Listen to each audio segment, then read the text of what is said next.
यसुदे यसुदे। सबको जय मसीह की।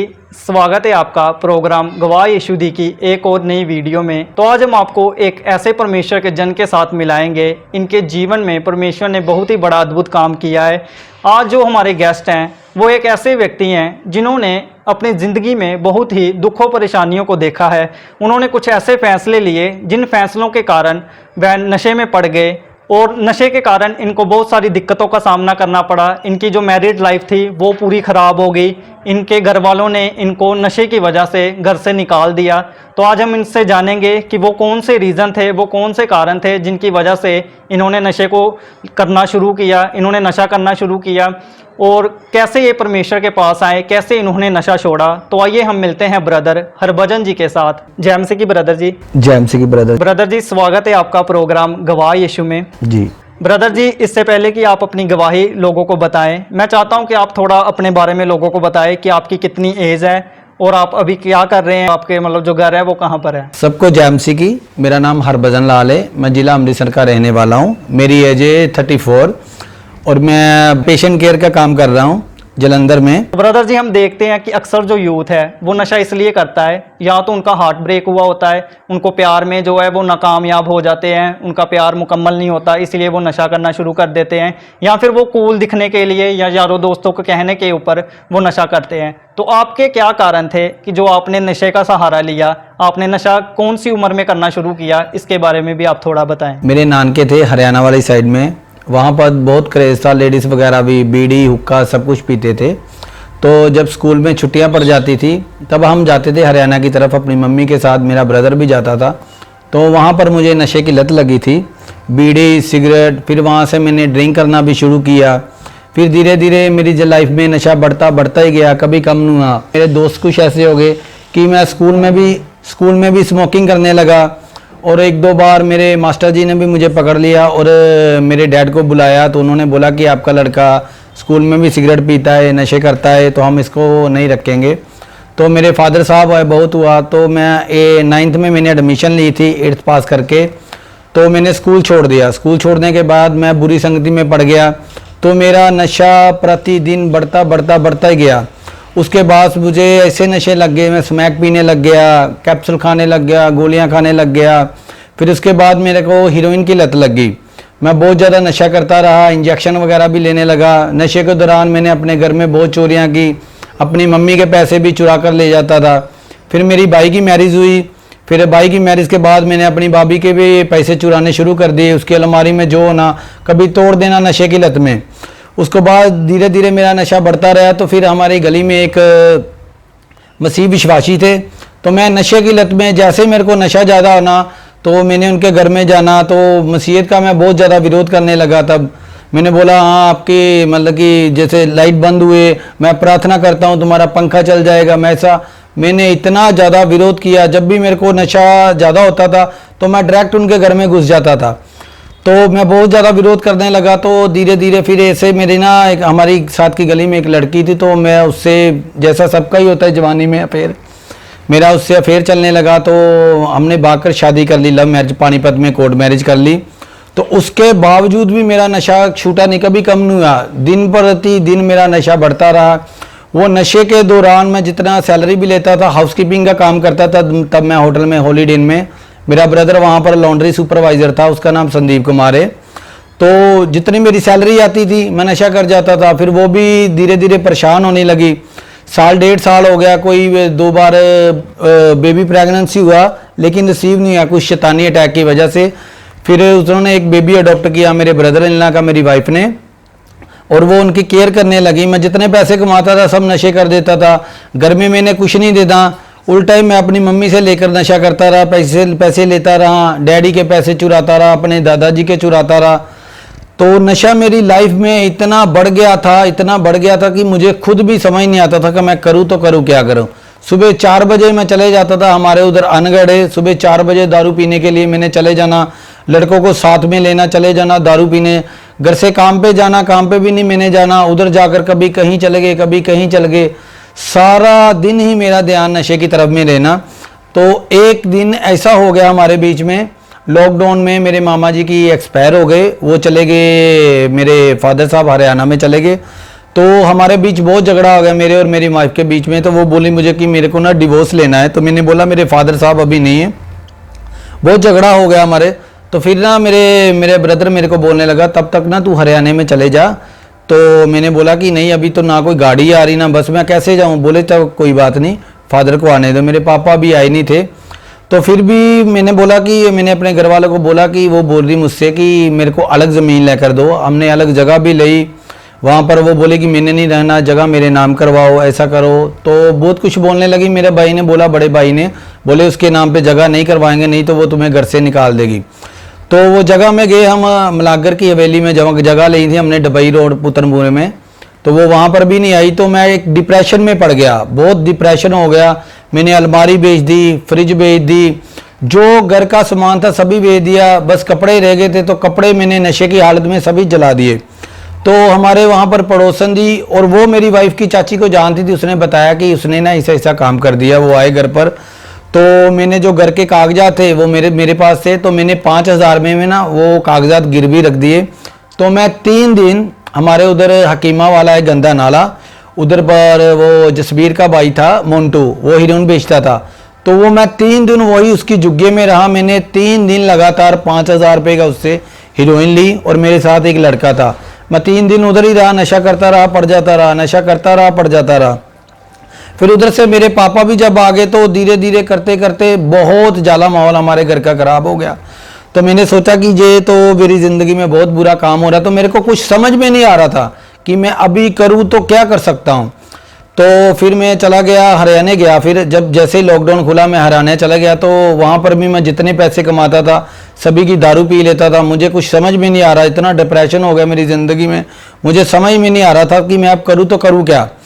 फिर वो प्रॉपर्टी वालों का फ़ोन आया तो मेरे बड़े भाई बोलने लगे मुझे कि वो बोल रहे कि हमने जगह खरीदनी है तो तुम बोलो, तुम्हारे सिग्नेचर की ज़रूरत है। फिर मैं हरियाणा से अमृतसर में आया। वहाँ पर मैं कचहरी में गया, हमारे उधर वसीका का दर्शन, उसके सामने बात हुई, सिग्नेचर किए और प्रॉपर्टी के जितने पैसे से वो मेरे फादर साहब मेरे बड़े भाई को मिले। उसके बाद उन्होंने फिर मेरे को हरियाणा भेज दिया और मेरे को इतने ज़्यादा अटैक होने लगा ना, मैं क्या बताऊँ आपको। फिर मैं हफ्ते बाद ही अमृतसर में आ गया। तो मैंने बोला कि वो मेरा पैसा कहाँ है, मेरी जगह कहाँ है, ऐसा वैसा। तो वो बोले कि हम तुझे नहीं देंगे। तो फिर मेरी वाइफ बोलने लगी मेरे को उसमें हिस्सा चाहिए, अभी ऐसा चाहिए। तो मैंने उसको बोला कि नहीं मैंने तेरे साथ नहीं रहना। तो वो बोली कि नहीं मैंने तेरे साथ रहना है। तो ऐसे करके वो बोली कि मुझे कुछ मिल जाएगा पैसे के चक्कर में।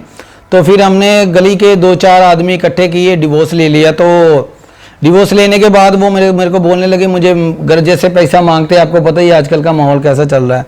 वो बोली मुझे पैसा चाहिए, ऐसा चाहिए। तो मेरे फादर साहब ने तो मना कर दिया कि हमारे पास तो कुछ भी नहीं है। वो बोली पैसे इसके पास है। तो हमारे घर पर फिर झगड़ा करने की उन्होंने कोशिश की। तो फिर उसके बाद जब जगह सेल हुई तो हरियाणा से मैं वापस आया तो मुझे वो पैसे दिख रहे थे। तो वो मैंने 1 महीने में कम से कम मैं 4 लाख रुपए का नशा कर गया, हीरोइन ही पी गया। क्योंकि मैं सुबह सुबह जाता था, इतना नशे में धुत हो चुका था। अपने भाई के घर में रहता था मैं, मेरे पापा भी थे। तो मेरे भैया दुखी होकर ना किराए पर चल गए, नवे कोट में रहते थे। तो वो वहाँ पर रेंट पर चले गए। तो मेरा जब सब पैसा फिनिश हो गया तो मेरे घर के भी मुझे गाली देने लगे, मेरे भाई भी, मेरे फादर साहब भी। तो मैं नशे में इतना विरोध करता रहा था उनका, मसीहों का भी।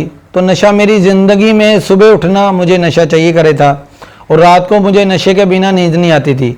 नशे के वजह में मेरा डिवोर्स भी हो गया, मेरी बेबी भी मुझसे दूर हो गया, रिश्तेदार सभी मुझे छोड़कर चले गए। नशे के कारण मेरे घर वालों ने मुझे घर से निकाल दिया। मुझे इसलिए उन्होंने निकाल दिया घर से क्योंकि मैं नशा बहुत ज़्यादा करता था, क्योंकि मुझे सिर्फ नशा चाहिए था। क्योंकि मैं अपने पापा के भी पैसे चोरी कर ले जाता था और अपने भाई से भी पैसे मांगने के लिए भी जाता था। तो इसी वजह से फिर उन्होंने मुझे घर से निकाल दिया कि ये नहीं सुधरने वाला। तो फिर मैं चला गया, महाराष्ट्र में चला गया नशे की हालत में। मैं यहाँ से गया, ट्रेन में गया, मेरे पास कोई पैसा नहीं था। तो नशे की हालत में मैं गया वहाँ पर भी मैं डिप्रेशन में रहा, बहुत ही ज़्यादा मैं डिप्रेशन में रहा। वहाँ पर मैं एक बियर बार में काम करने लगा, हड़पसर में। तो जितने पैसा मैं कमाता था सभी मैं खा जाता था। जो ऊपर की टिप भी होती थी, सुबह सुबह मैं दारू पीने लग जाता था क्योंकि पास में वाइन शॉप होता था। जितना भी मैंने कमाना सब मैंने खर्च कर देना। तो घर वालों को फ़ोन करना, पापा मेरे बोलते थे कैसा, मैंने बोलना अच्छा है। वो मेरे को यही पूछते थे पैसा कोई तूने कमाया है या नहीं, कैसा करेगा। ऐसा ही मैंने दारू पीनी, सो जाना, सुबह उठना, दारू चाहिए, काम करना, जितना पगार होना सभी मैंने दारू पी लेना। तो नशे की वजह से सारी मेरी लाइफ डिस्टर्ब हो चुकी थी। मुझे आगे कुछ भी नहीं समझ आ रहा था कि अभी मैं क्या करूं। सिर्फ मेरे पास एक ही रास्ता था, या तो मैं सुसाइड कर दूंगा, या तो मैं अपना जीवन समाप्त कर लूंगा, क्योंकि नशे के दौरान मेरी सारी ही लाइफ थी जो सारी फिनिश हो चुकी थी। मेरे सभी रिश्तेदार मुझसे दूर हो गए थे और मेरी फैमिली भी मुझसे छूट चुकी थी। तो ब्रदर जी, नशा एक ऐसी चीज़ है, जब भी हम किसी नशेड़ी बंदे से मिलते हैं वो दुखी होता है नशा करने के बाद। वो अक्सर ये सोचता है कि मैंने नशा नहीं करना आज के बाद, जब वो मतलब उसकी उतर जाती है दारू, तो वो कोशिश तो करता है काफ़ी बार कि मैं नशा छोड़ दूं। आपने भी कोशिश की होगी कई बार नशा छोड़ने की, लेकिन आप छोड़ नहीं पाए होंगे। फिर कैसे आपने प्रभु यीशु मसीह के बारे में जाना और कैसे आपके जीवन में ये नशा छूटा, कैसे आपके जीवन में इतना बड़ा मिरेकल हो गया कि आपने एकदम से नशा छोड़ दिया, उसके बारे में आप बताएं। मेरे मोहल्ले में एक फैमिली थी जो मसीह विश्वासी थे, जिनका मैं विरोध करता था। मैं उनके घर में जाकर बहुत ही ज़्यादा विरोध करता था। कभी जैसे मुझे नशा ज़्यादा हो जाता था, ओवरडोज हो जाता था, तो मैं उनके घर में जाता था। मैं बोलता था तुम्हारे घर में लाइट नहीं है, तुम्हारे घर मैं प्रार्थना करता हूँ, मैं ये कर देता हूँ, प्रभु यीशु के नाम में मैं इसको पंखे को चलाता हूँ, यीशु के नाम में इसको ये करता हूँ, वो करता हूँ। मैं बहुत ज़्यादा विरोध करता रहा था कि जो खुद लटका हुआ है वो मुझे क्या सुधारेगा। तो वो मुझे बोलता भी था। उन्होंने कभी मुझे गाली नहीं दी, लेकिन वो मुझे यही बोलता रहा था कि खुदावन तुझे बुद्धि दे, खुदावन तुझे बुद्धि दे। तो मैं भी आगे मैं हंसकर निकल जाता था अपने घर में, यार ये लोग पागल है, कैसे मैं गालियाँ निकाल रहा हूँ, विरोध कर रहा हूँ और ये आगे से मुझे आशीष दे रहे। अपने घर में चला जाता था। जैसे क्रिसमस आता था तो वो आते थे सेंटा क्लॉज वगैरह, वो अपना प्रचार करते थे कि क्रिसमस आ रहा है, तो मैं उनका विरोध करता रहा हूँ। ये लो, ये अभी इसका जन्म हो गया, अभी फिर इसका मरण दिन आ जाएगा, अभी ऐसा होगा। तो मैं इसे करता रहा, तो उन्होंने आज तक मुझे कुछ नहीं बोला था। फिर एक दिन ऐसा हुआ कि वो ही लड़का होटल में खड़ा था, तो उसने मेरी हालत देखी। मेरी हालत पागलों जैसे हो चुकी थी। मेरे पास खाना खाने के लिए भी पैसे नहीं थे। तो उसने मुझे देखा तो मुझे बोलने लगा कि तू यहाँ पर खड़ा, तू क्या कर रहा है। तो मैंने उसको बोला यार मुझे ना भूख बहुत लगी है। तो मैं कहा मेरे पास खाना खाने के भी पैसे नहीं। तो उसने अपनी पॉकेट से मुझे 100 रुपया दिया निकाल के। वो बोला ये ले खाना खा ले। तो मैंने बोला ये लास्ट का ही खाना है। मैं कहा जो मैं खाऊंगा, मैं कहा मैं अपना जीवन समाप्त कर रहा हूँ। तो वो मुझे बोला तू ऐसा मत कर, तू एक काम कर, तू मेरे साथ सुबह चलना, सुबह संडे है, सुबह मैं तुझे चर्च लेकर जाऊंगा, वहाँ प्रभु यीशु मसीह सबको छुटकारा देते, एक बार तू भी मेरे साथ चल और जाकर वहाँ पर देख कितना आनंद आएगा। जहाँ वहाँ पर अगर संडे थे तो मैं गया, 46 दिन थे, तो सर्दियों का टाइम था, तो मैं वहाँ पर गया। तो जैसे ही खुदा के नबी वहाँ पर पुलपेट पे आते ना, तो मुझे ना जैसे पानी की प्यास लगी होती, तो मेरे से पानी मुझे ऐसा अंदर से फील हो रहा कि नहीं मैंने पानी नहीं पीना। अगर मेरे को वॉशरूम आ रहा है तो मैं अंदर से ऐसा हो रहा है मेरे को नहीं, वॉशरूम भी अभी करने का समय नहीं है, अभी मुझे यहाँ पर ही बैठना चाहिए। तो खुदा के नबी आए वहाँ पर, तो जैसे जैसे उन्होंने प्रचार किया, तो मेरे में इतनी हिम्मत नहीं थी कि मैं उनके फेस को फेस टू फेस ऐसे उनको, मतलब कि जो होता है ना चाहत होती कि देखने की, मैं उनका चेहरा ही देखता रहूं। तो बिल्कुल भी मेरे में हिम्मत नहीं हो रही थी कि मैं उनका चेहरा देखूं। जैसे जैसे वो बोलते रहे, वो मालूम नहीं गैर भाषा में क्या क्या बातें करते रहे कैसे, तो उनके जो चेहरे की चमक थी ना, वो ऐसे चमक हो गई थी कि मैं आपको बता नहीं सकता, कि मेरे को देखा ही नहीं जा रहा था। मेरे अंदर से ऐसे हो रहा था कि अगर इतनी दुनिया, जैसे मैं टेस्टमनी सुन रहा था, गवाही दे रहे थे लोग प्रार्थना के बाद, कि मुझे ऐसे अंदर से हो रहा था कि अगर खुदा इनको हील कर सकता तो मुझे भी हील कर सकता है। मेरा विश्वास कम था, तो मैं पूरी तरह से मतलब कि विश्वासी नहीं था, पूरी तरह से मैं बढ़ नहीं सका, क्योंकि शैतान की पूरी योजना थी, उसने मुझे रोक लिया। जब मैं चर्च से वापस आया तो फिर मैं पाप में गिर गया, फिर मैंने चर्च जाना बंद कर दिया, फिर मैं नशे में ही फिर मैं डूब गया। मैं बहुत ज़्यादा नशा करता रहा था। फिर मुझे ऐसा हो गया कि नहीं, अभी मुझे प्रभु यीशु मसीह भी छुटकारा दे सकते, ना खुदा के दास भी छुटकारा दे सकते। फिर मेरे घर वालों ने मुझे घर से निकाल दिया और फिर मैं चला गया महाराष्ट्र जाकर भी फिर मैंने नशा करना शुरू कर दिया। पे अटैक होने शुरू हो गए। नशा मेरा फिर दिन प्रतिदिन बढ़ता रहा। जितने मैं पैसा कमाता था सभी मैं नशे में उजाड़ देता था। वहाँ पर भी जाकर मैंने देखना कहाँ से गांजा मिलता है। पहले मैंने आदमी ढूंढने नशे वाले, दारू पीनी, दारू के ऊपर मैंने बर कर अकेले ने मैंने, क्योंकि मैं डिप्रेशन में था, मुझे आगे कुछ दिख नहीं रहा था, क्योंकि मेरे घर वाले भी मुझे छोड़ देते, मेरी मैरिज लाइफ भी डिस्टर्ब हो गई, मेरा डिवोर्स हो गया था। तो मेरी 5 बजे की शिफ्ट होती थी, तो मैंने 2 बजे मुझे रात को छुट्टी होती थी, तो 3 बजे तक मैंने अपना लेना, क्वार्टर लेना, मैंने पीनी दारू, भर भर कर गांजे वाले सिगरेट मैंने पीते रहना। सुबह मैंने उठना, मुझे होश ही नहीं होनी, 12-1 बजे जब मैंने उठना तो मुझे उठते ही सुबह मेरे को नशा चाहिए होता था।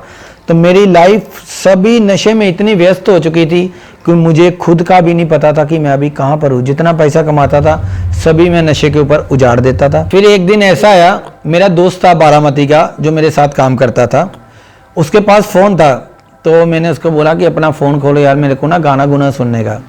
तो मैंने फ़ोन खोला, उसने लॉक खोला, तो मैंने यूट्यूब खोला और जनवरी का महीना था, संडे का दिन था और ऊपर ही खुदा के दास नशे वालों के लिए प्रार्थना कर रहे थे। तो वो बोल रहे थे, उनके वर्ड ऐसे थे कि स्क्रीन पर टच करो तो जो पूरे विश्वास के साथ इस प्रार्थना को ग्रहण करेगा वो आज नशे से छुटकारा पाएगा और पूरी तरह से हील डिलीवरेंस होगा। और मैंने जैसे ही स्क्रीन में टच किया, और सच बता रहा हूँ आपको, मुझे ऐसा लगा कि ये प्रोफेटिक वर्ड खुदा के दास ने मुझे बोला है कि तू हील हो रहा है, तू हाथ रख, बस टच कर। और मैंने जैसे ही टच किया, उस दिन से मेरा ना बीड़ी सिगरेट कुछ भी नहीं मैंने उस दिन किया। संडे का दिन था, तो वहाँ पर रेस्कोस चौक था। तो मैंने अपने दोस्त को बोला मुझे ना चर्च जाना है। वो बोला नहीं यार संडे। बोला तू तो हिंदू है, तू तो सारा दिन नशे में रहने वाला आदमी, तू चर्च क्यों जा रहा है? मैंने बोला नहीं मुझे आज चर्च जाना है। वो बोला चल चलते तेरे साथ चर्च चलते। फिर हम रेस्कोस पे चर्च थी, हिंदुस्तानी कंटोनमेंट, वहाँ पर मैं चर्च में गया। वहाँ पर बैप्टाइज की उनकी क्लास लगी थी। तो वो बोले कि भैया अभी मीटिंग ख़त्म हो चुकी है, आप ना नेक्स्ट संडे आना। तो बोले जहाँ आप फ्राइडे को भी आ सकते हैं, मतलब कि फास्टिंग प्रेयर होती है। मैंने बोला ठीक है भैया। मेरी 5 बजे की शिफ्ट थी। तो फिर मैंने दूसरे दिन से मैंने कंटिन्यू रेगुलर मैंने स्टार्ट कर दिया। मैंने चर्च में जाना, बाइबल रीडिंग करना, दुआ करनी, मैंने वहाँ से आना, फिर काम पे जाना। उसके बाद में मेरा बिल्कुल ही नहीं मन किया नशा करने को। और मैं वहाँ पर जितने भी कस्टमर आते थे तो वो मेरे को पूछते थे हरभजन तो आजकल यार क्या बात है, तू सोफी रह रहा, तू दारू क्यों नहीं पी रहा? मैंने बोला भैया मैंने दारू छोड़ दी। बोला किसने छुड़वाई? मैंने बोला प्रभु यीशु मसीह ने। मैं कहा मेरा जीवन चेंज कर दिया। बोला ऐसे हो नहीं सकता। बोला तेरा नाम हरभजन है और तू बोल रहा प्रभु यीशु मसीह ने चेंज कर दिया। बोला तुझे भी पैसा पूसा तो नहीं दिया कहीं चर्च वालों ने? मैंने बोला नहीं भैया मुझे पैसा 1 रुपया भी नहीं मिला, मेरा जीवन मैं कहा खुदा ने चेंज किया है। तो वहाँ पर मैं बार टेंडर में काम करता था। तो जैसे कोई आ जाता, मैंने ऑर्डर लेना, टैब पे उनका ऑर्डर डालना, नीचे चेक की उड़ी जाती थी तो मैं ट्रे लेकर जाता था, सामान लेकर आता था। तो पैक सिस्टम बनाकर भी मैंने उनको देना, कॉकटेल भी बनाकर देना। तो मुझे पहले पता नहीं था कि ये काम गलत है, किसी के लोग ये काम नहीं कर सकते, मुझे पता नहीं था। तो मैं ये सोचता था कि नहीं ये मेरा काम है कि नहीं, खुदावंद चलो खुदावंद ने कहता कि तू काम ना कर। तब मुझे इस चीज़ की बिल्कुल भी नॉलेज नहीं थी। फिर एक ही दम खुदावंद ने मेरे मन में उपजाया कि तुम्हें अभी बैप्तिस्मा लेना चाहिए जाकर। तो 18 नवंबर को मैं महाराष्ट्र से फ्लाइट से अमृतसर आऊँ सर्दियों के दिन में, जबकि मेरी ट्रेन में आने की भी बिल्कुल हैसियत नहीं थी। और खुदावंद ने मुझे फ्लाइट से अमृतसर लेकर आया। और जो लड़के ने मुझे बताया था मस्जिद के बारे में, जिनका मैं विरोधी था, वो भी हमारी गली से आते थे। उन्होंने मुझे देखा कि लक्की आया हुआ है वहाँ से महाराष्ट्र से, तो उसने मुझे बोला हाँ संडे को हमारे साथ जाना, तुझे ना बत्तीसवां दिलाएंगे। तो मैंने उनको बोला ठीक है ब्रदर हम जाएंगे। तो 1 दिसंबर वाले दिन तो मीटिंग चल रहा था, तो खुदा के दास ने अनाउंस कर दिया कि जिन्हों का 32वां नहीं हुआ आज मैं उनको खुद अपने हाथों से 32वां दूंगा। तो 1 दिसंबर से मुझे 32वां मिला। और फिर उन्होंने 3 दिन की फास्टिंग स्टार्ट कर दी। तो 3 दिन मैं चर्च में ही रुका उधर। तो 5 तारीख को उन्होंने सबको मसा किया। तो उसके बाद मेरी लाइफ पूरी की पूरी चेंज हो गई है। बैप्टाइज से पहले छुटकारा मेरा नशे से पूरी तरह हो चुका था, लेकिन मेरे ऊपर शैतानी अटैक होते थे। तो जैसे ही मैंने बैप्टाइज्म लिया तो तब से मेरी लाइफ पूरी तरह से ही चेंज हो चुकी है। मुझे 1.5 साल हो चुका है पूरी तरह नशे से आज़ाद हुए, और मैं बिल्कुल आज हर एक के नशे से छुटकारा पा चुका हूं। और अब मैं बार टेंडर का काम नहीं करता, और खुदावन ने यहाँ पर ही मुझे एक काम दिया हुआ, मैं पेशेंट केयर का काम करता हूं। और आज मैं पूरी तरह नशे से फ्री हूं। और कुछ लोग जो भी मुझे बोलते हैं, जो लोग सोशल मीडिया में बोलते हैं कि इनको पैसा मिला है, इनका धर्म बदला है, इनका ये हो गया, मसीह ऐसा करते हैं, तो अगर किसी को डाउट है मेरी टेस्ट मनी पर भी, मेरे ऊपर कोई दबाव नहीं, मैं अपनी मर्जी से टेस्ट मनी दे रहा हूँ। खुदावन ने मेरे मन में उपजाया कि अभी मुझे अपनी गवाही देनी चाहिए। तो मेरा ज़िला अमृतसर है, वड्डा हरीपुरा, गली नंबर 11, हाउस नंबर 3391/14 है।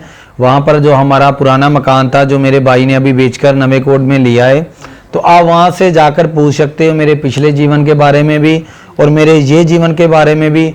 और जो लोग कहते हैं कि मसीह लोग पैसा देकर ये धर्म परिवर्तन कराते हैं, ये बिल्कुल ही गलत बात है।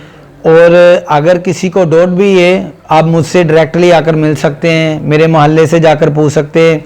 और अभी मैं बार टेंडर का काम बिल्कुल छोड़ चुका हूँ, क्योंकि मैं यहाँ पर ही काम कर रहा हूँ और हर संडे के संडे मैं चर्च में जाता हूँ। अभी परमेश्वर की मुझ पर इतनी दया है और मेरी पूरी तरफ से लाइफ चेंज हो चुकी है। और मेरे आधे फैमिली मेंबर है जो बोलते हैं कि इसने धर्म परिवर्तन किया ऐसा वैसा, तो मुझे विश्वास है अगर खुदावन ने मुझ पर दया की है, मेरा जीवन बदला है, तो खुदावन उनका भी जीवन बदलेगा, उन पर भी दया करेगी। जैसे कि बाइबल में लिखा गया है, तू बच और तेरा घराना बचाया जाएगा।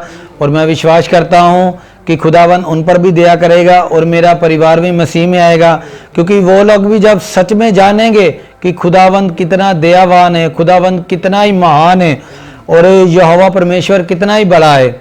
और आज मैं रोड पर भी खड़ा होकर कह सकता हूँ और मुझे गर्व है कि मैंने अपना जीवन प्रभु यीशु मसीह को दिया हुआ है। ब्रदर जी, जो लोग अभी नशे में हैं, स्पेशली जो यूथ, जो लड़के नशे करते हैं, जो जिनको पता नहीं चल रहा कि कैसे नशे से बाहर आना है, जो नशे में फंस चुके हैं, जिनकी लाइफ आपकी तरह तबाह हो चुकी थी, जैसे आपने बताया कि आपकी लाइफ जो है वो तबाह हो चुकी थी, जो यंग लड़कियों की लाइफ जो है नशे ने तबाह कर दी है, आप उनको क्या मैसेज देना चाहेंगे? जो भी नशा करता है, मेरा ब्रदर कोई भी हो, मेरी सिस्टर हो, छोटी हो बड़ी हो, उनका सिर्फ एक ही है, प्रभु यीशु मसीह आपको नशे से आज़ाद कर सकता है। अगर आप डिप्रेशन में हो, अगर आपसे नशा नहीं छूट रहा, तो आपके पास सिर्फ प्रभु यीशु मसीह है जो आप पर दया कर सकता है। चाहे आप दुनिया के कोई भी कोने में चले जाओ, किसी भी डॉक्टर के पास चले जाओ, आपका कोई भी इलाज नहीं है,